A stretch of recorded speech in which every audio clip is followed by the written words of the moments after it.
Hi, Amanda. Hi, Josh. What are we going to talk about today? I want to talk about an employee who asked for a reasonable accommodation and is denied. So they go to their employer, they say, hey, I have a disability. Here's the reasonable accommodation I need in order to allow me to do the essential functions of my job. The employer says, yeah, we've looked at this and we are not giving you that reasonable accommodation. Sorry. What should that employee do? This is a good question, Josh. We face this one all the time. Let's make sure that you've gone about this request the right way to get to this point where your employer is saying just simply no. Number one, your employer needs to be on notice of this disability. So let's make sure we've done that. Let's make sure we've done that in writing. Number two, this request for a reasonable accommodation. Once again, let's make sure it's in writing. Is it reasonable? Is it something that you think your employer could do?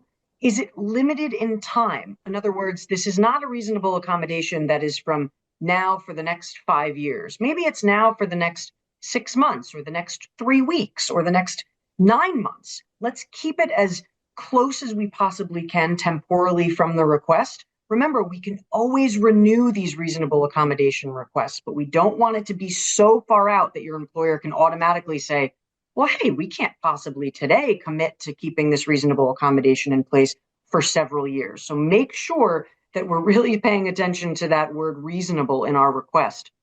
Next is, has your employer asked you any follow-up questions to your original request for a reasonable accommodation?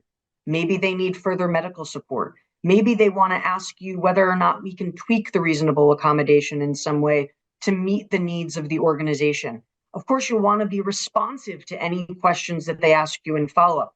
That, of course, is what we've talked about many times before, this interactive dialogue. And it's just that, it's interactive, it's a give and take. It should be a conversation between you and your employer to see whether or not this reasonable accommodation can in fact be met.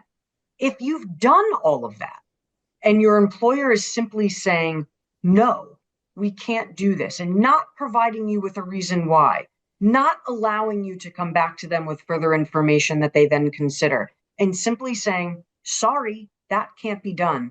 Really, Josh, the only next step that you have is to talk with an employment lawyer and see whether or not there's something else that can be done to have your employer reconsider this, to really engage in an interactive dialogue with you that's meaningful to see if this reasonable accommodation can be done. Remember that this is a two-way street. So let's make sure that you and your employer are working together. If you're the only one that's working on this, it's not really an interactive dialogue, and it's time to get some outside help.